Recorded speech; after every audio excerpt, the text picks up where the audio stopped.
Good morning students. આજે આપણે chapter number 4 નો છેલ્લો પોઈન્ટ અફળદ્રુપતા વિશે અભ્યાસ કરીશું. અફળદ્રુપતા જેને આપણે વંધ્યતા તરીકે પણ ઓળખીએ છીએ. આપણા ચેપ્ટરનો આ પોઈન્ટ જે છે એ પ્રાથમિક સ્વાસ્થ્યની અંદર આ પોઈન્ટ વગરની આ મુદ્દાની ચર્ચા વગર આ ચેપ્ટર અધૂરું કહેવાય. સૌપ્રથમ સમજીએ કે અફળદ્રુપતા એટલે શું. તો એમ કહી શકાય કે જો કોઈ અસુરક્ષિત સમાગમ થયો હોય છતાં પણ જો સ્ત્રી ગર્ભવતી ન બને, બરાબર, અથવા સંતાન પ્રાપ્તિ ન થાય તો એને અફળદ્રુપતા અથવા વંધ્યતા તરીકે ઓળખવામાં આવે છે. ફરી એકવાર, અસુરક્ષિત સમાગમ થવા છતાં પણ સંતતિ પ્રાપ્ત ન થાય. લખું છું અહીંયા, અસુરક્ષિત સમાગમ થવા છતાં સંતાન પ્રાપ્તિ ન થાય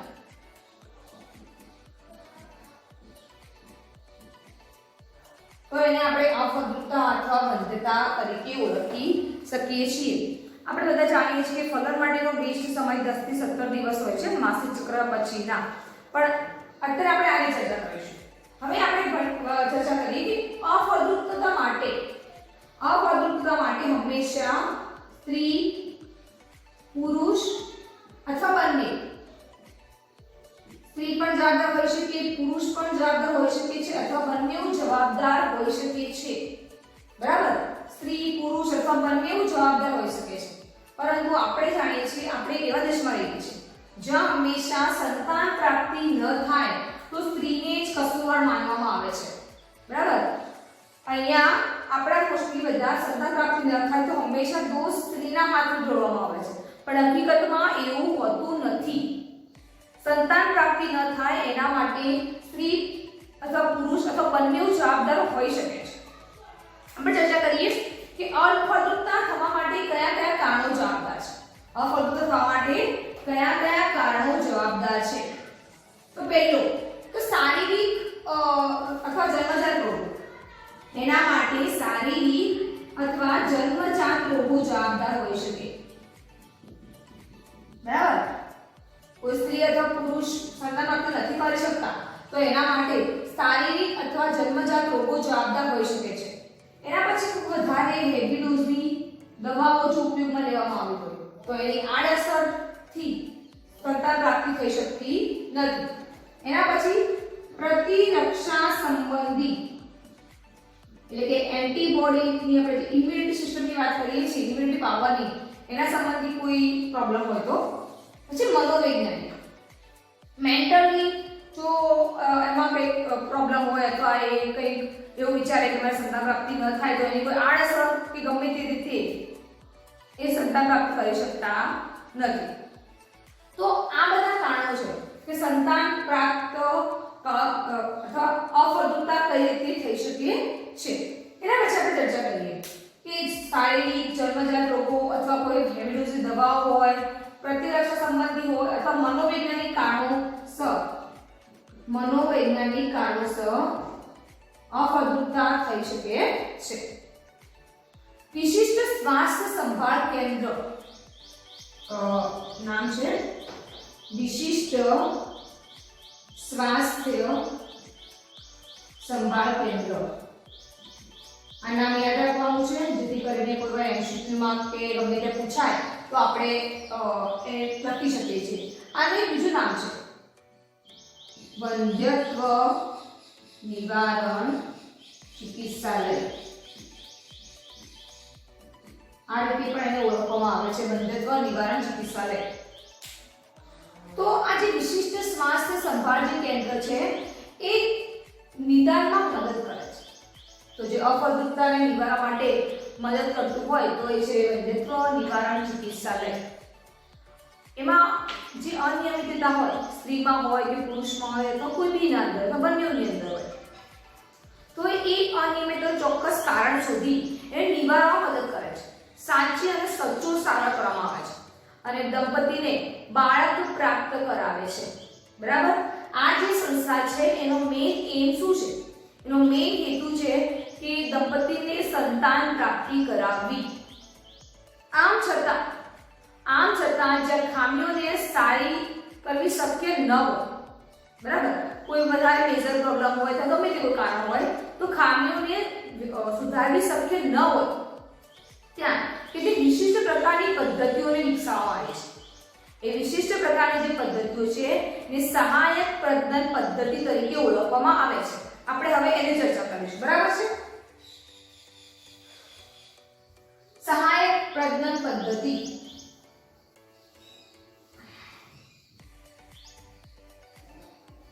જે કોઈ મેજર પ્રોબ્લેમ હોય સ્ત્રી અથવા પુરુષ બંનેની અંદર તો એને નિવારવામાં ખૂબ જ મદદ કરતી હોય છે. સહાયક પ્રજનન પદ્ધતિ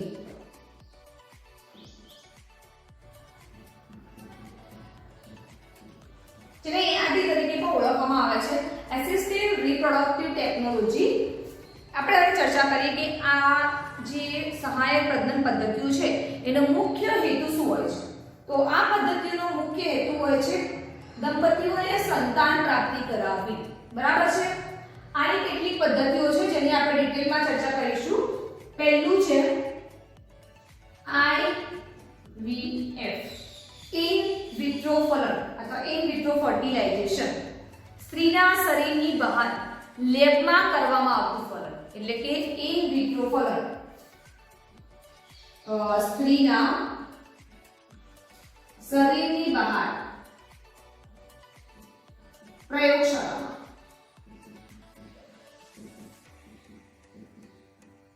કરવામાં આવતું ફલન.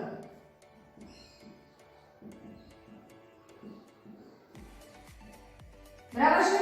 સ્ત્રીના શરીરની બહાર પ્રયોગશાળામાં કરવામાં આવતું ફલન જેને આપણે ઇન વિટ્રો ફલન તરીકે ઓળખીએ છીએ. હવે વાત કરીએ કે આ જે ફલનની જે પદ્ધતિ છે એની અંદર જેવું શરીરમાં હોય છે શરીરના જેવું સેમ ટુ સેમ વાતાવરણ પ્રયોગશાળામાં ઊભું કરવામાં આવે છે. મતલબ કે સ્ત્રીના શરીરમાં જે પ્રકારનું એટમોસ્ફિયર, જે પ્રકારના અંદર પદાર્થો કે જે બી વસ્તુ રહેલી હોય એવું સેમ ટુ સેમ પર્યાવરણ લેબની અંદર ઊભું કરવામાં આવે છે. અને લેબની અંદર આપણે ખબર છે કાચની પેટ્રી અંદર સ્ત્રી અને પુરુષના જનન કોષો ભેગા કરવામાં આવે છે, લાઈક આ રીતે લેબમાં પેટ્રી ડિશમાં સ્ત્રી અને પુરુષ, સ્ત્રીના અંડકોષો, પુરુષના શુક્રકોષો, સ્ત્રી એટલે પોતે પત્ની, પત્નીના અંડકોષો, પુરુષના શુક્રકોષો બંનેને ભેગા કરી ફલન કરી અને ફલિતણ બનાવવામાં આવે છે. લેબની અંદર પેટ્રી ડિશમાં સ્ત્રી પુરુષ એટલે કે પતિ પત્નીના અંડકોષો અને શુક્રકોષોનું ફલન કરી અને ફલિતાંડ બનાવવામાં આવે છે. હવે આ જે ફલિતાંડ બને છે એ ફલિતાંડ હવે થોડુંક બે પ્રકારની પદ્ધતિઓ થશે જેના પર ધ્યાન આપજો. જો એ આપણે આગળ ભણ્યા કે ગર્ભકોષ્ઠ કોથળી કોષો, 8 કોષો વાળો જે કોષ હોય જેને આપણે 8 કોષો વાળા કોષને આપણે ગર્ભકોષ્ઠ કોથળી કોષ તરીકે અથવા જે બી કોષો હતા એને આપણે ગર્ભકોષ્ઠ કોથળી કોષ તરીકે ઓળખતા હતા, બરાબર. તો 8 કોષો વાળો ગર્ભકોષ્ઠ કોથળી કોષ હોય, 8 કોષો વાળો, તો એને એ ગર્ભને અંડવાહિનીમાં સ્થાનાંતરિત કરવામાં આવે છે. જો આ ફલિતાંડ પછી આપણને ખબર છે કે ફલિતાંડ જે છે એ એક કોષીય રચના છે અને ધીરે ધીરે ફલિતાંડમાંથી 2, 4, 8, 16, 32 એક કોષોનું સમભાજન થાય છે. તો 8 કોષો વાળો જો કોષ સ્થાનાંતર કરવામાં આવશે તો એને 8 કોષો વાળો ગર્ભ અંડવાહિનીમાં સ્થાનાંતર કરવામાં આવે છે.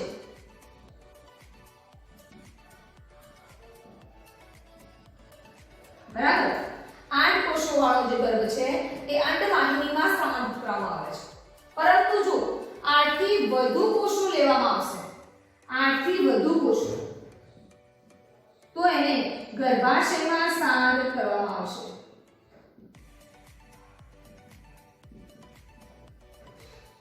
બરાબર છે. આ પદ્ધતિ આપણે ફરી વાર સમજીશું કે પેટ્રી ડિશની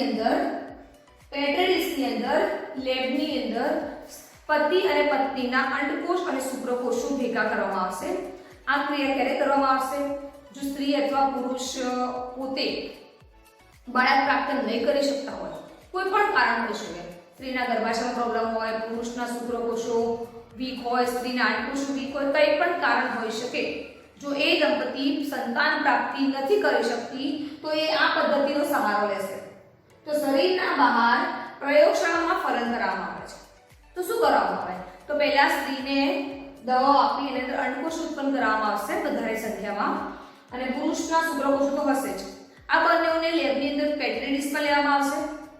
યાદ રાખવાનું છે કે લેબનું વાતાવરણ સ્ત્રીના શરીર જેવું જ બનાવવામાં આવે છે, પર્યાવરણ આખું. એ અંડકોષ અને શુક્રકોષનું ફલન કરવામાં આવશે. હવે એ જે ફલિતાંડ તૈયાર થશે, એ ફલિતાંડ જો 8 કોષો વાળો હશે તો એને ગર્ભને અંડવાહિનીમાં સ્થાનાંતરિત કરવામાં આવશે. અને જો એ ગર્ભ 8 થી વધારે કોષો વાળો હશે તો એને ગર્ભાશયમાં સ્થાનાંતરિત કરવામાં આવશે. બરાબર?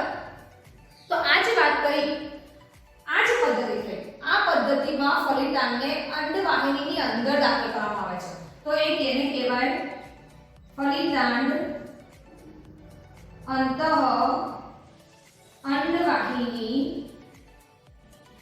સ્થાનાંતરણ.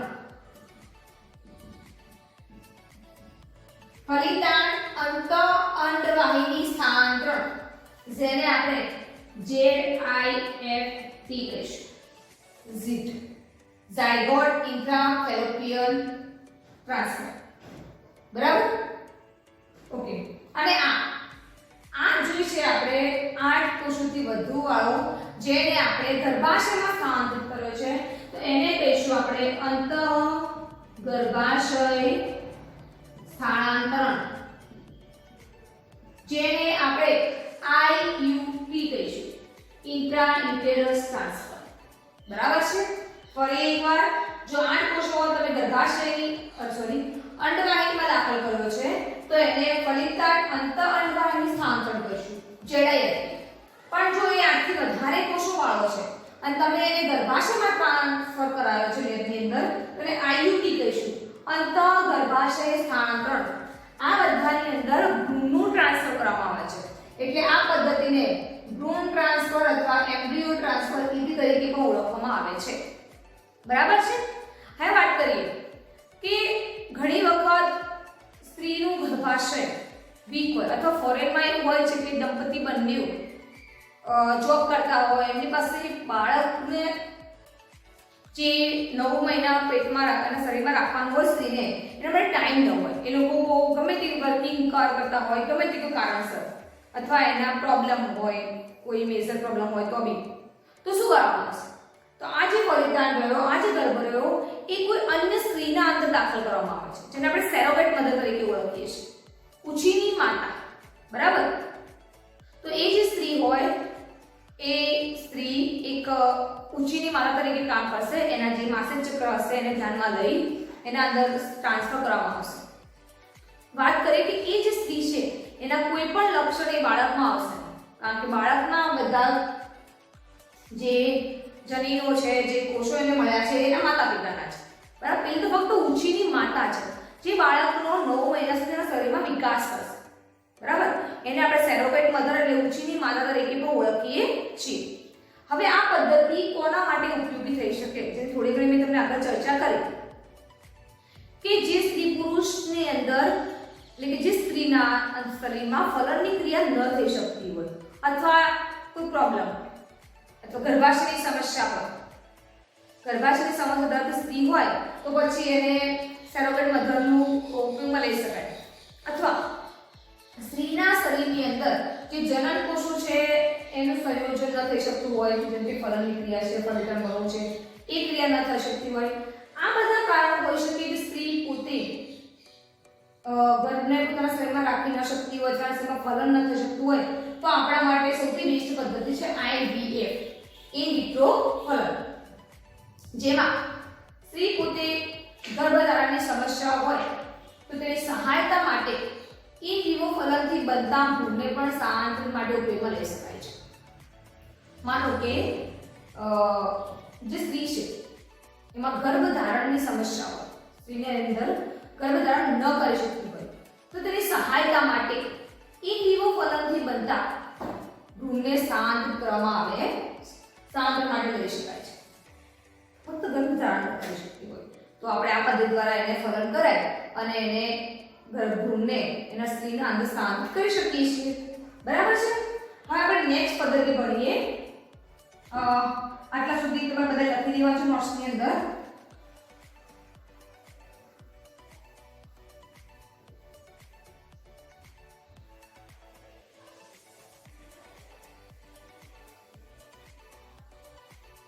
બીજી પદ્ધતિ જેનું નામ છે GIFT. ગેમેટ ઇન્ટ્રાફેલોપિયન ટ્રાન્સફર, એટલે કે શરીરની અંદર ફલન કરાવવું. આપણે હમણાં ભણે શરીરની બહાર ફલન કરાવવું, બરાબર છે. અહીં આપણે ભણીશું શરીરની અંદર ફલન કરાવવું. ઓકે, તો સ્ત્રીની અંડવાહિનીની અંદર, ફરી એકવાર કહું છું, સ્ત્રીની અંડવાહિનીની અંદર શુક્રકોષ અને અંડકોષને સ્થાનાંતરિત કરવામાં આવે છે.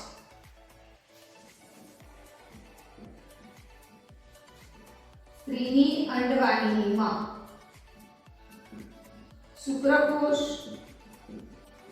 અને અંડકોષને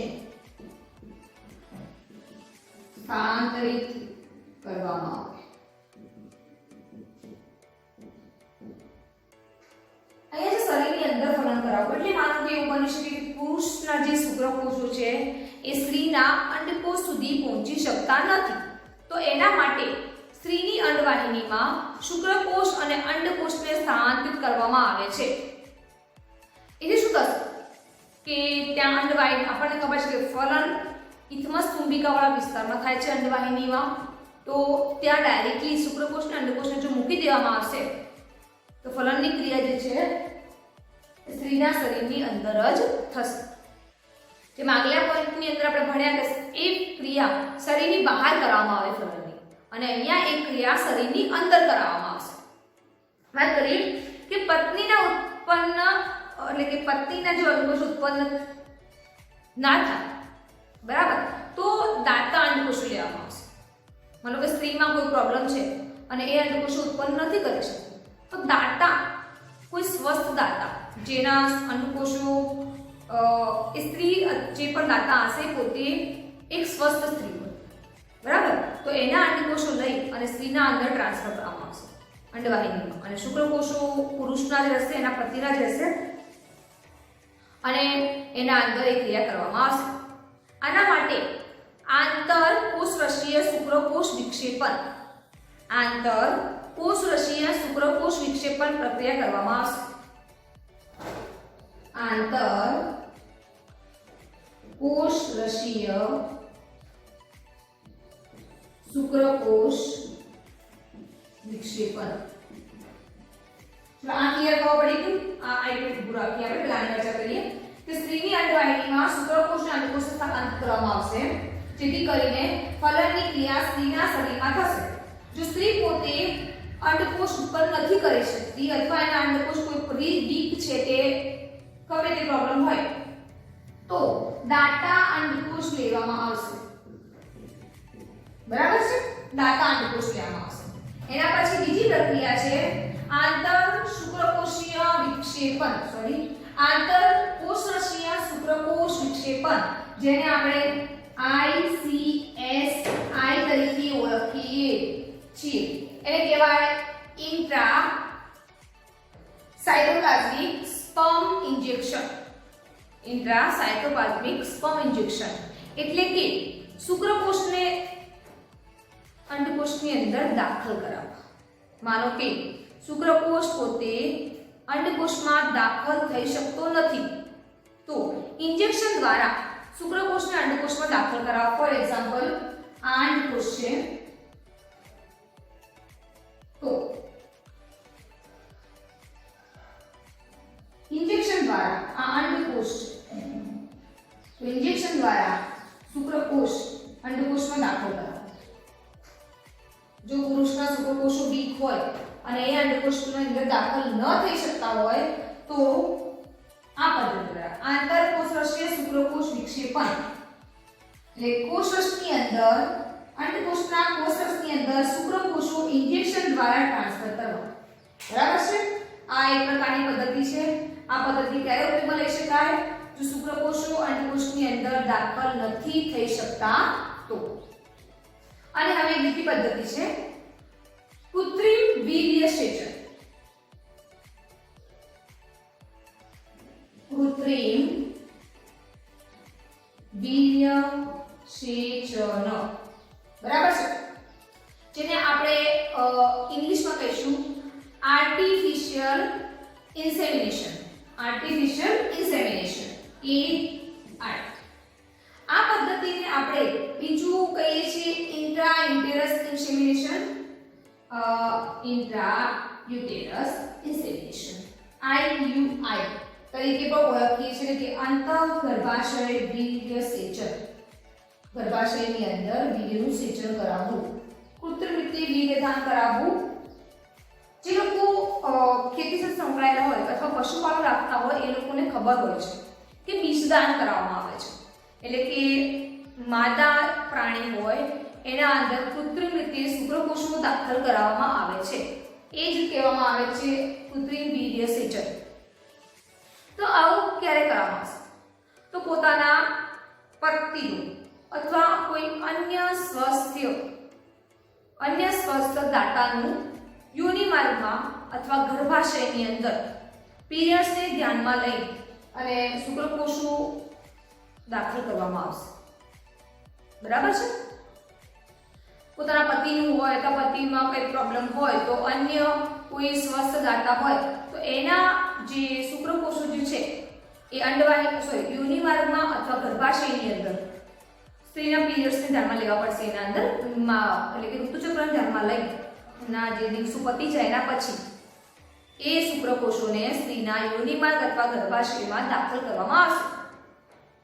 જો પુરુષના શુક્રકોષોમાં કોઈ પ્રોબ્લેમ હોય અથવા પુરુષના શુક્રકોષો ઓછા ઉત્પન્ન થતા હોય અથવા ન ઉત્પન્ન થતા હોય તો દાતા શુક્રકોષો પણ લઈ શકાય છે. ઓકે. અથવા એવું પણ બને કે પુરુષ પોતે વીર્ય દાખલ કરવા માટે સક્ષમ ન હોય તો પણ આ રીતે પદ્ધતિ દ્વારા એક પુરુષના શુક્રકોષોને તમે એટલે કે ડોક્ટર્સ એ રીતે દાખલ કરી શકે છે. હવે આ બધી જે પદ્ધતિઓ આપણે ભણ્યા છીએ આ બધી જ પદ્ધતિઓનો મેઇન એમ શું છે? તો બધી જ પદ્ધતિઓનો મુખ્ય હેતુ છે કે જે દંપતી સંતાન પ્રાપ્ત નથી કરી શકતી એ દંપતીને સંતાન પ્રાપ્ત કરાવવું. બરાબર છે? એના આગળ ચર્ચા કરીએ કે આ જે આખી પદ્ધતિ જો છે એ વિશિષ્ટ નિષ્ણાતો દ્વારા આ આખી પદ્ધતિ વિશિષ્ટ નિષ્ણાતો દ્વારા કરવામાં આવે છે. એ મોંઘી પણ છે. એમાં ખૂબ જ સાવચેતી પણ રાખવાની હોય છે. બરાબર છે? આ જે પદ્ધતિ છે અથવા મોંઘા સાધનો વાપરવામાં આવે છે એ વિશિષ્ટ નિષ્ણાતો દ્વારા કરવામાં આવે છે. એ પદ્ધતિ ખૂબ ખર્ચાળ છે. એમાં બહુ મોંઘા સાધનો પણ વપરાય છે. સાથે સાથે આ પદ્ધતિમાં ખૂબ જ સાવચેતીની જરૂરિયાત પણ હોય છે. એટલે કે બધા લોકો એટલે કે સામાન્ય માણસની વાત કરીએ તો એને આ પોસાય એવું હોતું નથી. બીજી વસ્તુ ચર્ચા કરીએ કે આપણા દેશમાં આના કેન્દ્રો બહુ ઓછા છે એટલે ઘણા લોકોને આનો જે લાભ છે એ પણ મળતો નથી. બરાબર છે? પણ આ બધી પદ્ધતિઓનો મેઇન એમ છે દંપતીને સંતાન પ્રાપ્તિ કરાવવી. સાથે સાથે આ જે પદ્ધતિઓ છે એની સાથે મતલબ કે એના પર ભાવનાત્મક છે, ધાર્મિક છે, સામાજિક પરિબળો પણ ભાગ ભજવે છે. જેથી કરીને આ એટલું બધું આપણા દેશમાં ચલણમાં છે નહીં. નથી એવું પણ નથી. ઘણા લોકો અત્યારના જમાનામાં ઘણા લોકો આ પદ્ધતિનો ઉપયોગ કરી રહ્યા છે અને આપણે ટેસ્ટ બેબી તરીકે પણ ઓળખીએ છીએ. લાસ્ટમાં કહું કે આ જે બધું રહ્યું એના હજુ પણ લાસ્ટમાં એક સંતાન પ્રાપ્તિ માટેની એક પદ્ધતિ છે, એક પ્રોસેસ છે. જેમ કે આપણે બધા જ જાણીએ છીએ કે આપણા દેશમાં ઘણા બધા અનાથ અને નિરાધાર બાળકો છે. અનાથ અને નિરાધાર બાળકો ઘણા છે આપણા દેશની અંદર. એવા પ્રોબ્લેમ એ લોકોને ફેસ કરવા પડે છે કે છેલ્લે મતલબ પુખ્ત થયા સુધી પણ જીવી શકતા નથી. ભૂખમરાના કારણે કે રહેવાની જગ્યા ના હોય, ગમે તે કોઈ પરિબળોને કારણે એ નાની ઉંમરે મૃત્યુ પામી જાય છે. તો આ બધા બાળકોને જો દંપતી પોતે સંતાન પ્રાપ્ત ઈચ્છતી હોય અને એ સંતાન પ્રાપ્તિ ન કરી શકતી હોય તો આવા બાળકોને ગોદ પણ લઈ શકે છે, જેથી કરીને એ બાળકને એક નવું જીવન મળશે અને દંપતીને બાળક મળશે. બરાબર છે? તો અહીંયા આપણે આ ચેપ્ટર પૂર્ણ કરીએ છીએ. નેક્સ્ટ ચેપ્ટર આપણે આવતીકાલે શરૂ કરીશું. જય હિન્દ, જય ભારત.